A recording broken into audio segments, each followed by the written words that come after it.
If you build it, they will come, is essentially the message that Sports Illustrated recruiting insider John Garcia had for all of you LSU fans out there who may be a little bit concerned about where LSU's recruiting class is for 2023. On today's edition of Locked On LSU, John Garcia himself joins the show to break down the 2023 recruiting class, its strengths, and where it's lacking a little bit. So we'll break down all of that and more on today's edition of Locked On LSU.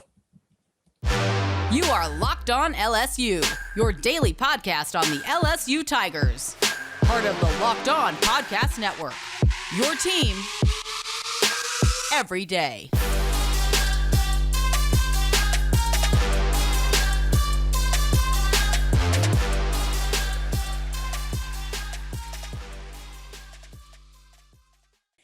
I'd like to thank LinkedIn Jobs for being the official college football recruiting sponsor across the Locked On College Network. LinkedIn Jobs helps you find the candidates that you want to talk to faster. Post your job for free at linkedin.com/lockedoncollege. Terms and conditions apply. Thank you for making Locked On LSU your first listen every day. We're free and available wherever you get your podcasts. And we are joined now by the best, John Garcia Jr. He's the director of football recruiting for Sports Illustrated and a college football recruiting analyst for Sports Illustrated as well. So, John, this past month for LSU recruiting has been incredible. I mean, I was concerned in the month of June where LSU was sitting, in the mid-40s in 2023 recruiting rankings, and now LSU sits in the top 10. So let's start with these 10 commitments that have been made to LSU in the month of July. And the highest rated commit in Jalen Brown, a wide receiver out of Miami. I see him, a player out of Miami, a player with offers from schools closer to home, from Miami, from Florida State. Why LSU? Yeah, this was something that I think even Jalen will tell you, Caroline, that he was surprised by. He visited briefly during the spring with his South Florida Express 7-on-7 teammates, and he spent like a few hours on campus. And that literal minute window was enough for him to say, maybe I need to be giving LSU a closer look. He had been one of the top prospects in Miami for several years. So he had built relationships with so many schools over a long period of time, whether it's the Hurricanes, Notre Dame, certainly Georgia, Alabama at one point. A&M was kind of another late riser on his list. But that quick little trip where he didn't get the full impression of LSU intrigued him enough for him to say, let me schedule the official visit. And then at that point really was when we started hearing, hey, LSU could be positioning itself to pull him out of Miami, which was something that even 6 weeks ago seemed like a big improbability. So I think it says a lot about Brian Kelly and about what the offense wants to be at LSU. That is also a position where we've seen so much rich history for the Tigers, yet over the last couple recruiting cycles, they haven't really hit that banner wide receiver commitment. So I do think that's another mark of positivity for Jalen in terms of why he picked LSU. But, he's a different kid, reserved type of kid, kind of quietly confident. Reminds you a little bit height, weight, personality-wise of Devontae Smith, a Louisianan, who, of course, ended up at Alabama, has kind of that reserved, but he's, quietly confident in his own right. So those are the kind of kids typically, in my experience, that are more willing to go out on a limb and not maybe, I don't want to say settle, but maybe not go with the status quo of, well, I'm the top receiver in South Florida and Miami's all over me, so I'm just going to go play for the U. I think that was probably the plan at one point. But again, that quick visit turned into the official visit. And that was really all she wrote for Jalen Brown, who wants to be outside the box and kind of do his own thing. I think the Miami buzz was only recent with him. Earlier in his recruitment, we heard a lot more about Georgia, Notre Dame, Texas A&M, even Florida State. So throughout the years, there was a long-standing thought that this kid was going to leave South Florida. So in the end, it just ended up being LSU over Texas or A&M or some of these other schools that maybe held more buzz just as recently. And you kind of mentioned how he, not to, take words out of your mouth, but almost kind of went off the beaten path in committing to LSU when Miami could have been easy. And, seeing Arch Manning going to Texas, that could be an easy choice as well. But I look at the 2023 recruiting class, and it's very defense heavy, which I want to hit on later on. But do you think the fact that, there he's the only wide receiver currently committed in this 2023 class was attractive to him, that he could be that guy in this class? Very good point. Miami's kind of loaded at the position. I think at the time Jalen committed to LSU, Miami had like 3 or 4 prospects committed at the position, and they're targeting a couple of more as they turn over that roster. So, yeah, I do think something like that is appealing. And I also think, Cortez Hankton deserves some due here. I mean, I think when he left Georgia for LSU, it was huge news. It was like, this is one of the banner hires for Brian Kelly, and this is one of those that shows the pull and allure of LSU, which I've always said is arguably the best job in the country, all things even. So I think there was also, after he was hired, though, there was this kind of like, okay, but when's he going to reel in that big fish that we assume is on the way? It turned out to be a little later rather than sooner, but I think for LSU fans, it was worth the wait if Jalen Brown becomes your wide receiver one day. Again, a kid with legitimate track and field speed. I think at one point this year, he had the top 200-meter dash time in America. I mean, this is as fast, as smooth, as swift a recruit as there is at any position, and he's heading to LSU. So for Cortez, I thought, maybe he had to wait a little bit, but it was worth the wait to win this kind of battle. And he should be the class headliner because it was improbable and as national a recruiting battle as there was in this class among the kids who have already committed. He's one of the banner summer pledges of any school receiving over the last few weeks and months. Absolutely, because I heard some grumblings of LSU fans maybe being a little bit nervous that Brian Kelly hadn't gotten that big fish that you mentioned.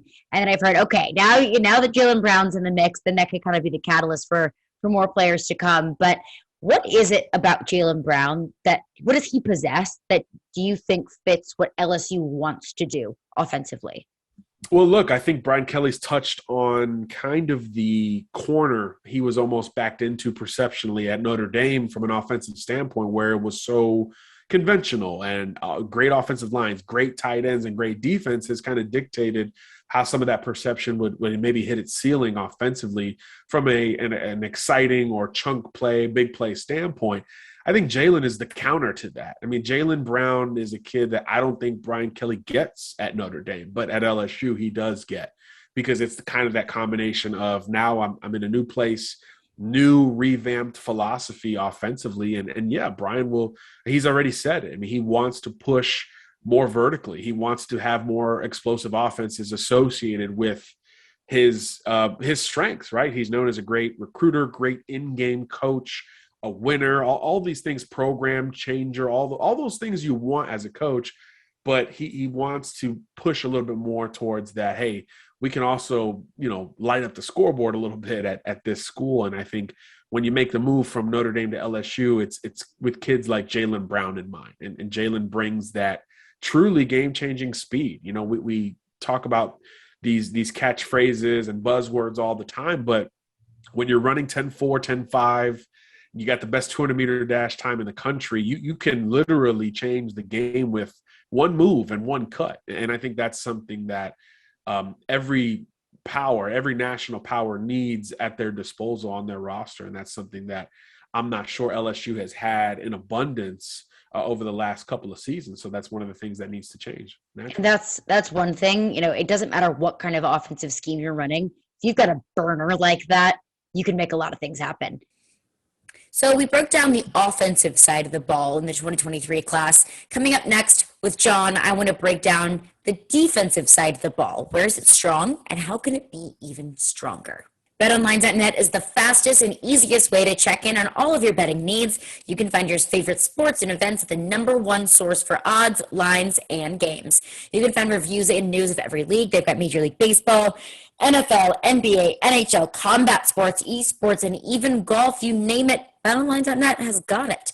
BetOnline continues to be the top online resource for all of your sports wagering information, from live in-game betting, sports scores, and podcasts. They've got you covered. Head to BetOnline today or use your mobile device to learn more about the action happening today. BetOnline, where the game starts. In this class, I'm looking at Caleb Jackson, 4-star running back from Baton Rouge, who just recently committed. So what exactly does he bring to the table in terms of the running game? Well, a good segue because he's known for speed. He's Yep. another guy who's 10-7 in the 100-meter dash. I mean, this is another burner. This is another guy who doesn't need a lot of room to make things happen. You know, I think, again, you as a college coach, you want to develop and you want to craft and build guys towards all conference and maybe NFL, lore one day. But you also just want guys who could flat out do something so well that it's just hard to keep them off the field. And with Caleb, it's the wheels. He is a quintessential spread, one cut and just go type of runner. He wins the edge so easily in high school. He beats defensive backs who have the angle on him along the sideline. He's just another home run threat. And again, you talk about the current roster and wanting to supplement what you've already got. You've got balanced backs in your John Emerys. You've got big physical Noah Cain type of backs. But you might not have that track star. He doesn't get a lot of carries, but man, when he gets space, big things happen kind of running back. And I think Caleb brings a lot of that to the table. And I think, local kid who probably always wanted to play at LSU. So I think that adds some more juice to this commitment. But yeah, the first thing you notice is that one cut ability and true straight line speed, not only getting to that top end speed where everybody feels kind of fast, but accelerating and getting there in a hurry. Him and Jalen Brown, they both get to top speed in 3 or 4 steps, which really puts more pressure on the defenders trying to tackle him. And I think with Caleb, he's already got the size on top of it. And I think that's what's intriguing about him. Even though he doesn't play great high school competition, you can start to translate 15 yards of carry, track speed, home run ability, and the size to contend right now at the collegiate 15 level. 15 yards to carry. Yeah, I mean, it's gaudy. So it's like a lot of people like Arch Manning we talked about earlier. Yeah. He gets knocked for the level of competition. Well, do you dominate the level of competition? Derrick Henry played 1A football in Florida. Nobody was worried about him coming out of high school. Also, nobody talks about how Odell Beckham Jr. went to the same high school as Arch Manning. No one's worried about his level of competition coming out of high school. It's like you shouldn't focus on that as much as what you do with what you're presented with. And Caleb Jackson getting 15 yards of carry tells me all I need to know about how much he dominates the teams that line up against him on Friday nights, especially at Liberty Magnet, where every single one of those defenders and their backups and their coaches and the parents knows Caleb's getting the rock. And he's still putting up these gaudy head-turning numbers on the football field and on the track, which I think is a great supplement and equalizer when we talk about maybe prospects that don't play the best competition in America. And I look at Caleb Jackson, you mentioned it. He's a hometown kid. He's from Baton Rouge, but he's only the 3rd commitment out of this class of currently constructed 16 commits from the state of Louisiana. And I don't have to explain to anyone listening to this podcast that's an LSU fan that understands how important in-state recruiting really is. And, aside from the obvious hometown element here, I mean, he had offers from Alabama, from A&M, from Auburn. Why LSU, other than being, a hometown kid? He could have gone wherever he wanted and would have had an easier path to a national championship and maybe some other programs in the SEC West.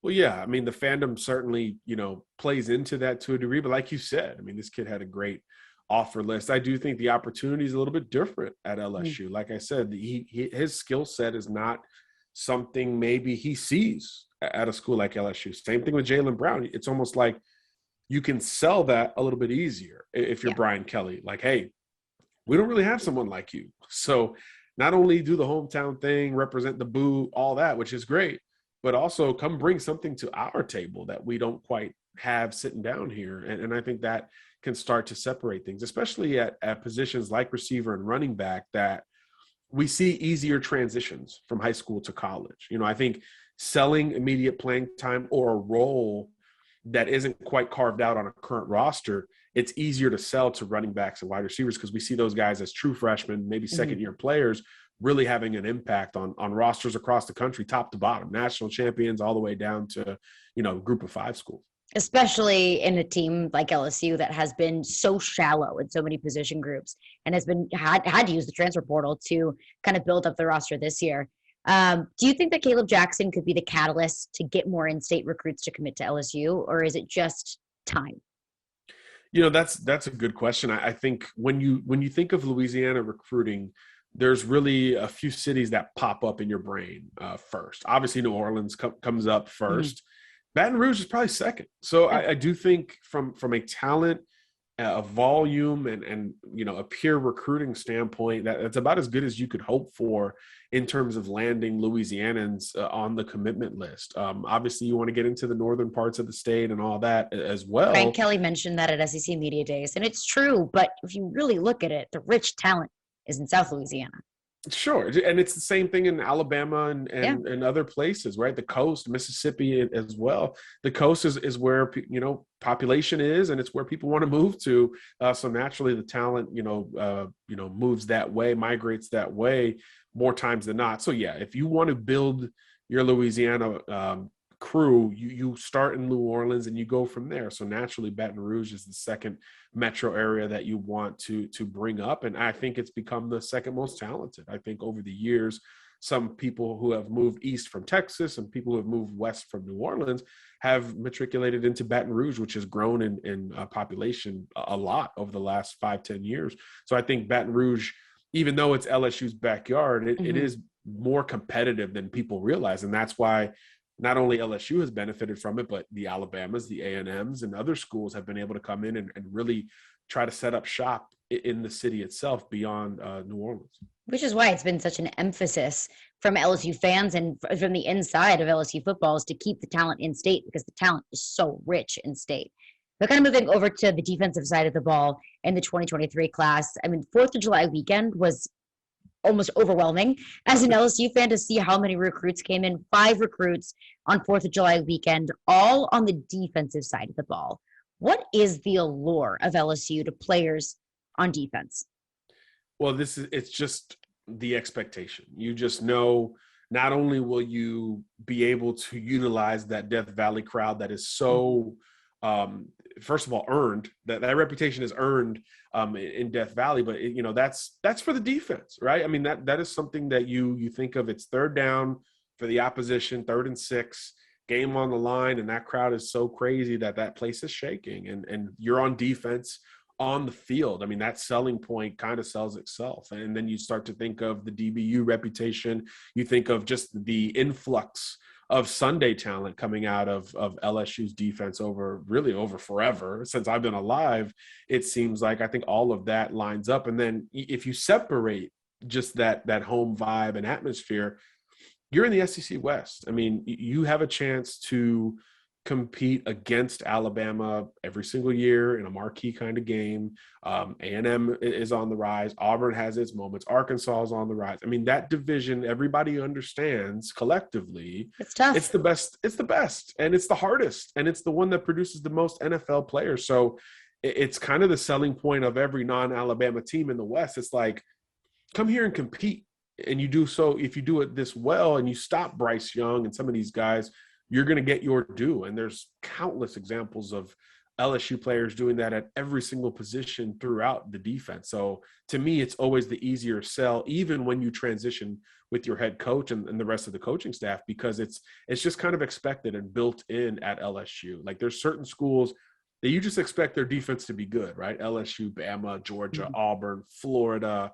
You just expect that Wisconsin, Iowa, these teams are going to play good defense. You don't have to tell me the year, the personnel, the head coach, the record. I know they're going to play pretty good defense more times than not. And I think LSU is still certainly one of those programs. Now, the reputation succeeds coaches. But I look at the defensive linemen who committed that weekend: Deshaun Womack, Darren Reed, the edge rushers, Jackson Howard, Joshua Mickens, and a corner in Ashton Stamps, also a local kid as well. Looking at that group of 5, what is LSU getting from those 5 players? I know it's a lot, but what is LSU getting? A lot of premium value. Those positions that you listed, Caroline, those are the premium positions, right? Pass rusher, corner, even interior defensive linemen have become more important in constructing a college football roster. So, Womack and Jackson Howard, my gosh, those guys, and Reed coming off the edge. Those are legitimate pass rushers. And what's interesting about that group in particular, to me, they're all a little bit different. I think Howard is your long, raw athlete. We don't even know what he's going to be. We just know it's going to be pretty darn good. He can stand up. He can put his hand in the dirt. I think Womack out of St. Francis Academy, a little bit more polished, but has the frame to maybe work inside on top of it. And Reed is more of your longer straight line, speed, bend type of pass rusher. All different elements that you need when you put together pass rushing packages at the SEC level. So I think they all can get after it, on a flat level, but they all bring some variance to the pass rusher position as well. And a couple of them have the frame to eventually bulk up and move inside and become interior pass rushers, which is really one of the trendier moves we're seeing throughout college and NFL football, bulking up these defensive ends and making them interior guys with the same type of impact. And I believe that LSU is going to have one of the top defensive lines in the SEC, maybe if not the country this season. I think that's going to be the highlight of LSU's team this year. What else does this 2023 class or even beyond need to add on to that group of four guys within the interior and exterior defensive line to continue that defensive line dominance and strength? Yeah, well, I think, usually you need more bulk. I mean, it's becoming harder to find because the classic interior defensive linemen don't show up nationally like they used to. I think a lot of those guys are converting to offensive line because there's a little bit more flexibility. There's 5 300-pounders on the field on the offense. On the defense, those numbers are dwindling. It's maybe 1 or 2 at the most, where it used to be at least 2. So I think the positional focus when these kids are in high school has shifted. And this class of 23, Caroline, is not great on the defensive interior. A lot of tweeners or a lot of guys who you're just kind of projecting to add that weight. There's not a whole lot of 315-pounders that are people movers on the defensive interior in this class, at least at the SEC LSU, level of expectation. So I do think that's an area, not only for LSU, but for a lot of schools that they need to focus in on and start to make those decisions. Are we bulking up some guys, or are we going to take some chances on maybe some guys who are a little too heavy at this point and just buy into them reshaping their frame and becoming SEC ready? I think those are tough decisions because you're dealing with 16, 17, 18-year-old kids, but those are what could get on the cutting room floor or keep you on the bubble one way or the other when the 11th hour hits. And I think you can find some of that later in the cycle too. I think there'll be some emergers during the 2022 season that allow programs like LSU to spot recruit, especially when you're in Louisiana, you're in that SEC West footprint, and you can go to neighboring states and find big bodies. I do think that's something that benefits an LSU versus a program that's in the Midwest or on the West Coast in particular.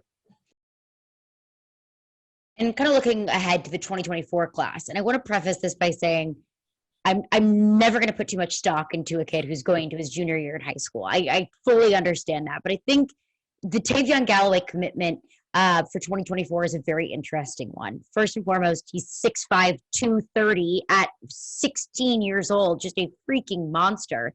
But the top player coming out of the state of Ohio, I think that one, it's an interesting commitment coming to LSU, just coming from Ohio, but also being a 4-star tight end in this class. That's not something that we're really used to as LSU fans, is getting really high quality tight end talent. But bringing in Brian Kelly, obviously, Notre Dame is tight end you for a reason. Can LSU fans get used to more high quality tight ends committing to LSU and almost kind of reinventing the LSU offense that we're used to, of a very run heavy offense? You have to. I think, we talked about trendy picks on defense. Yeah. There's no doubt that on offense, the trends are the tight end position. Everybody not only wants the one go-to guy, but you want your counter player. You want your H-back who maybe you can utilize as a fullback or split them out in the slot or off wing in a 2-point stance. You want multiple tight ends nowadays, and they're mostly pass first in nature. So I think Galloway's a great example. And like you said, there's a reason Notre Dame has this reputation at the position. I think they've got unofficially 100 tight ends in the NFL right now, all different types. So there's certain carryover that Brian Kelly will bring to LSU that maybe the Tiger fans aren't used to. And that's not something that probably gets enough pub because it's something that is a reality for LSU. We all ask the question, can Brian Kelly move south and recruit Cajuns and folks in that SEC footprint when he doesn't really have ties to the area? But we haven't really asked the flip side of it. Can Brian Kelly bring the prowess he built at Notre Dame, largely most wins in the school's history? Can he bring some of those perceptions down to LSU and help shore up problem areas like the defense, like discipline. And then on offense, running the football, tight ends in general, can you bring some of those counters to the game? And the Galloway commitment, I think, tells you a lot about that perception and that reality that we're all of a sudden seeing at LSU. The best programs utilize the tight end. Georgia won the Natty last year, and they've got the best tight end room, it seems like, for the next 5 years. Yep. In college football. They will utilize it like crazy this year. Alabama has begun using the tight end much, much more, even just in the division, right? Auburn had some good runs last year. Arkansas, Ole Miss started using the tight end a little bit more as well. So it's something you're not only going to benefit from offensively in just widening kind of the approach, but it's also something you're going to see on the other side of the ball. So the more you can do it on your own end, the better you can help prepare your defense for some of those 3rd and 6 Death Valley, loud stadium moments. And I think you bring up a very fair point, because I think a lot of LSU fans have been concerned about one of two things. Either Brian Kelly bringing his mindset and his style of football and trying to make LSU football that, or Brian Kelly trying to fit into this LSU football and LSU culture that he just doesn't necessarily fit into. I think fans have been worried about those two things just not working out. But I think you bring up a fair point that the most perfect way that this could all work out is a perfect marriage between maintaining what LSU is and maintaining those reputations that they have, being a very defensive heavy kind of team and being a very run heavy team, while also bringing in these elements from Notre Dame that have made him so successful, the tight end position being one of them. And I think that's where Brian Kelly finds his most success at LSU. For sure. And I think also when we tie it back to recruiting, how it's going to work nationally. LSU is one of the few programs that, at least perceptually, we don't think they have to go very far from home to get all their talent. They'll dip into Texas, they'll go into Arkansas, they'll go east to the neighboring states down to Florida, and that's kind of it. I don't think that's going to be the plan under Brian Kelly. At Notre Dame, you have to recruit so nationally, literally coast to coast, and even internationally at times, to bring in collective talent. So I think that will be an element of LSU football that we should start getting used to. I mean, they got a kid from California on board recently. I mean, I don't know. Maryland, Indiana. I don't know the last time we've seen LSU players from those parts of the country. And you start to think of national title teams, that's what they have. They have players from all over the country that make huge impacts early and often. So I do think that's another element where that's right in Brian's wheelhouse. He's always had to do that, but now he gets to do it with an atmosphere that is, frankly, much easier to sell and easier to get into with the academic side compared to Notre Dame. So I think you start to think of it, and as I'm talking about it more, it kind of makes sense when you make a bold move like he did, leaving something so stable for something that has had the highest highs, but has dropped off in that same light over the last decade or so. And last one for you, John. What would you say to LSU fans who right now are currently unhappy with the recruiting at LSU, whether it be in-state recruiting or whether it be lack of offensive players in this 2023 class? Ease their worries for me a little bit. Look, I know, quarterback recruiting is going to be a thing. It's not just LSU, by the way. There's a lot of programs that are just struggling to figure out that position. And a lot of these transition coaching staffs are in that boat as well. So I would say be patient there. It's LSU. The state of Louisiana's got great quarterback play. Texas is right nearby, next door. They also are known for that. I think it's going to work out in the long term. But I do think that part of the reason why it hasn't been so smooth, I guess, is because there's a lot of talent in the current quarterback room. And a lot of these kids that we talk to, they want that pretty quick path. I did some research recently doing some Arch Manning stuff. A quarterback ranked number 1 nationally has not sat more than 1 year at his college of choice in the last decade. 1 year. So your Trevor Lawrences of the world, your Justin Fields of the world, they have either moved on or they've gotten that green light in the first 12 months that they've been on campus. And there's really not a clear path at LSU right now. So I do think you go big picture with the recruiting expectation. Understand quarterback's going to be an uphill battle, though we'll see with Ricky Collins there locally at Woodlawn. But otherwise, I think it's going to be a bit of an uphill battle, but something that will resettle in the class of 2024 and beyond. It's not a position I'd worry about in general. And the same thing with Louisiana. Brian Kelly's going to recruit more nationally, and kids got to get used to Brian Kelly on their own end when it comes to the local one. So let them get on campus more, experience games in Death Valley. That always helps. And let's see what the on-field product looks like, something that could enhance the current state of recruiting. But there's no doubt that the summer finished about as well as any LSU fan could have expected beyond, of course, the quarterback position. And that's why I always try to remind people it's July, there's time, and you're concerned right now because you have nothing on the field to concern yourself with or distract yourself with. But John Garcia, we appreciate you for chatting with us, and we'll chat with you soon. Always a pleasure. Take care.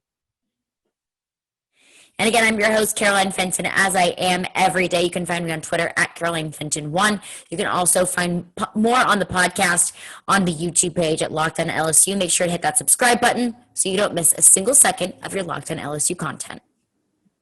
Well, thank you for making Locked On LSU your first listen every day. We are free and available wherever you get your podcasts, and you can get more on the SEC by making Locked On SEC your second listen. Every day, host Chris Gordy and the local experts of Locked On take you across the SEC in 30 minutes. Make Locked On SEC your second listen.